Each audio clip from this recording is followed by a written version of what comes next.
चार का चक्रव्यूह में आपका स्वागत है। आज चार के चक्रव्यूह में सबसे बड़ी खबर आपको बताते विधायक पूजा पाल से जुड़ी है। सपा से निकाले जाने के बाद सपा विधायक की ऐसी तस्वीर सामने आई है जिससे अखिलेश यादव को भी झटका लग गया है। बताएंगे आपको पूरा बवाल। फिर दूसरी खबर में बात धर्मांतरण की, जहां एक बहन ने अपने भाई और भाभी पर धर्म परिवर्तन का आरोप लगाया है। साथ ही ऐसे दावे किए हैं जिससे मदरसे पर भी सवाल खड़े हो गए हैं। बताएंगे आपको पूरा मामला। फिर तीसरी खबर में बात मुरादाबाद की, जहां पुलिस ने 3 गोकशी के आरोपियों को गिरफ्तार किया है। और आखिर में बात पाकिस्तान की, जहां से ऐसी मंदिर की तस्वीर सामने आई है जिससे पाकिस्तानियों की औकात तो दिखी ही, साथ ही हर हिंदू का खून भी खौला। तो इस बार क्या किया पाकिस्तानियों ने, बताएंगे आपको। तो चलिए शुरू करते हैं चार का चक्रव्यूह। शुरुआत करते हैं चार के चक्रव्यूह की सबसे बड़ी खबर से, जो समाजवादी पार्टी की विधायक पूजा पाल से जुड़ी है। समाजवादी पार्टी से निकाले जाने के बाद पूजा पाल की ऐसी तस्वीर सामने आई जिसने उत्तर प्रदेश की सियासत में भूचाल ला दिया। ये तस्वीर है पूजा पाल की मुख्यमंत्री योगी आदित्यनाथ के साथ मुलाकात की, जो सोशल मीडिया पर तेजी से वायरल हो रही है। इस तस्वीर ने न सिर्फ समाजवादी पार्टी को हिलाकर रख दिया, बल्कि ये सवाल भी उठा दिया है कि क्या पूजा पाल अब बीजेपी की ओर अपने कदम बढ़ा रही है। कौशाम्बी जिले की चायल विधानसभा सीट से विधायक पूजा पाल को हाल ही में समाजवादी पार्टी ने पार्टी विरोधी गतिविधियों और अनुशासनहीनता के आरोप में निष्कासित कर दिया था। दरअसल विधानसभा के मॉनसून सत्र में विजन 2047 पर चर्चा के दौरान पूजा पाल ने मुख्यमंत्री योगी आदित्यनाथ की जीरो टॉलरेंस नीतियों की जमकर तारीफ की थी। उन्होंने कहा था कि योगी सरकार की अपराध विरोधी नीतियों ने उनके पति राजू पाल के हत्यारों को सजा दिलाने में अहम भूमिका निभाई थी। इस बयान ने सपा प्रमुख अखिलेश यादव को इतना नाराज कर दिया कि कुछ ही घंटों बाद पूजा पाल को पार्टी से बाहर का रास्ता दिखा दिया गया। लेकिन अब पूजा पाल की सीएम योगी से मुलाकात की तस्वीर ने सियासी गलियारों में हलचल मचा दी है। यह मुलाकात लखनऊ में मुख्यमंत्री के सरकारी आवास पर हुई, जिसे शिष्टाचार भेंट बताया जा रहा है। लेकिन इस मुलाकात का समय और संदर्भ इसे खास बनाता है। पूजा पाल ने निष्कासन के बाद कहा था, मैंने सच बोला और आगे भी बोलती रहूंगी। मैं उन महिलाओं की आवाज हूं जिन्होंने अपनों को खोया है।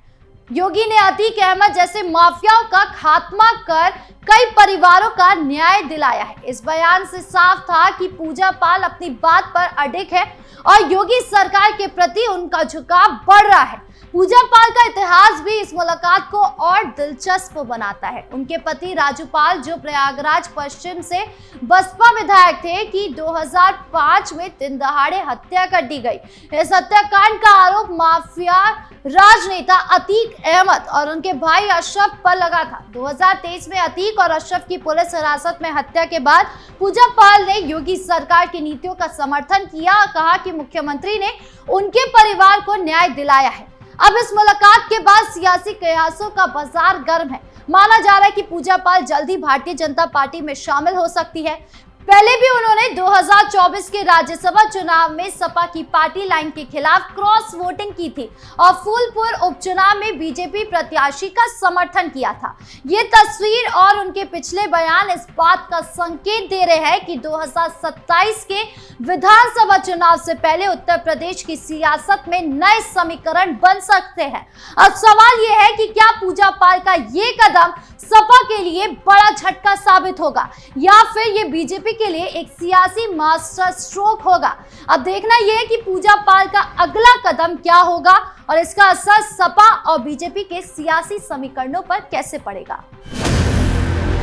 अब बढ़ते दूसरी खबर की ओर, जो प्रयागराज से आई है और धर्मांतरण जैसे संवेदनशील मुद्दे से जुड़ी है, जहां एक युवती ने अपने भाई और भाभी पर गंभीर आरोप लगाए हैं, जिसने न सिर्फ परिवार को हिलाकर रख दिया बल्कि मदरसों पर भी सवाल खड़े कर दिए। इस मामले ने स्थानीय स्तर पर तनाव पैदा कर दिया और सियासी हलकों में भी चर्चा का विषय बन गया है। प्रयागराज में एक युवती ने अपने भाई और भाभी पर आरोप लगाया कि वो उसे जबरन धर्म परिवर्तन के लिए दबाव डाल रहे थे।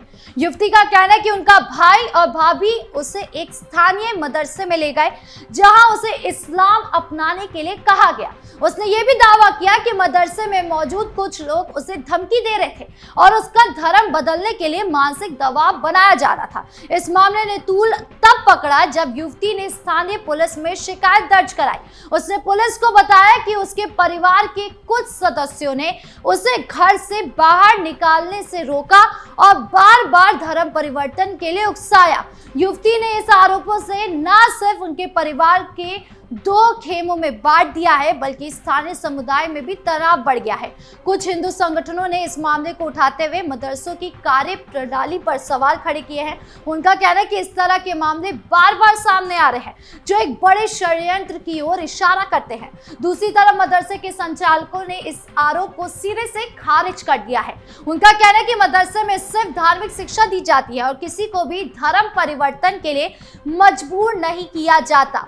उन्होंने इसे एक पारिवारिक विवाद करार देते हुए कहा कि इस मामले को सांप्रदायिक रंग देने की कोशिश की जा रही है। पुलिस ने इस मामले की जांच शुरू कर दी है और युवती के भाई भाभी से पूछताछ की जा रही है।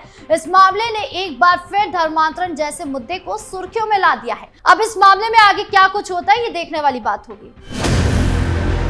अब तीसरी खबर की ओर बढ़ते, जो मुरादाबाद से आई है, जहां पुलिस ने एक मुठभेड़ में गौकशी के 3 आरोपियों को गिरफ्तार किया है, जिसने एक बार फिर इस संवेदनशील मुद्दे को हवा दे दी है।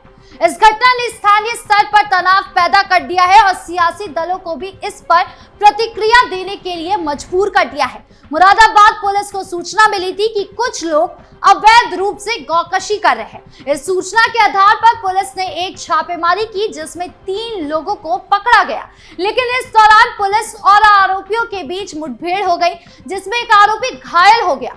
पुलिस का कहना है कि आरोपियों ने उन पर गोली चलाई, जिसके दबाव में पुलिस को भी गोली चलानी पड़ी। इस मुठभेड़ के बाद तीनों आरोपियों को हिरासत में लिया गया है और उनके पास से गौकशी से जुड़े कुछ सबूत भी बरामद किए गए हैं। इस घटना ने मुरादाबाद में तनाव पैदा कर दिया है। कुछ हिंदू संगठनों ने इस मामले को लेकर प्रदर्शन किया और गौकशी के खिलाफ सख्त कार्रवाई की मांग की है। उनका कहना है कि गौकशी उत्तर प्रदेश में एक बड़ा मुद्दा बन गया है और सरकार को इसे पूरी तरह से रोकने के लिए कड़े कदम उठाने चाहिए। उत्तर प्रदेश में गाय को पवित्र माना जाता है, गौकशी के खिलाफ सख्त कानून भी है, लेकिन इस तरह के मामले बार बार सामने आते रहते हैं, जिससे सांप्रदायिक तनाव बढ़ने का खतरा रहता है। अब सवाल यह है कि क्या पुलिस की ये कार्रवाई तनाव को कम करेगी या फिर इसे और हवा देगी, ये देखना अभी बाकी है।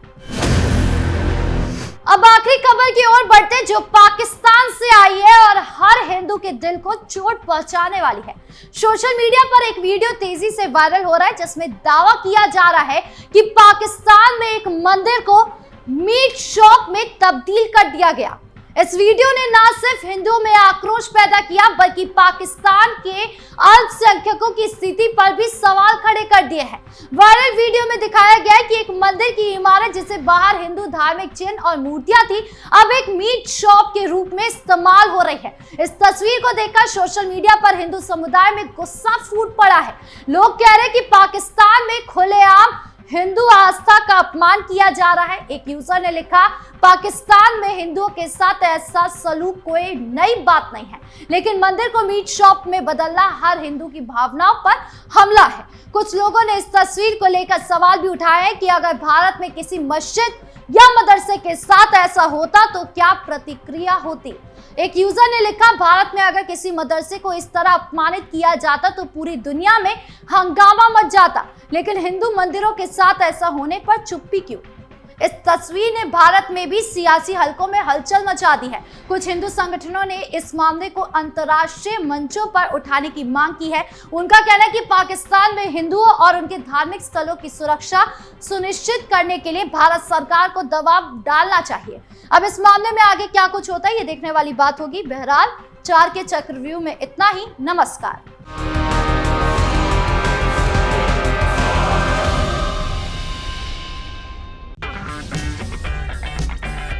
अगर आपको हमारा वीडियो पसंद आया हो तो इसे लाइक करें, हमारे चैनल को सब्सक्राइब करें और हाँ, बेल आइकन दबाना ना भूलें, ताकि आप तक हमारे वीडियो की नोटिफिकेशन पहुंचती रहे।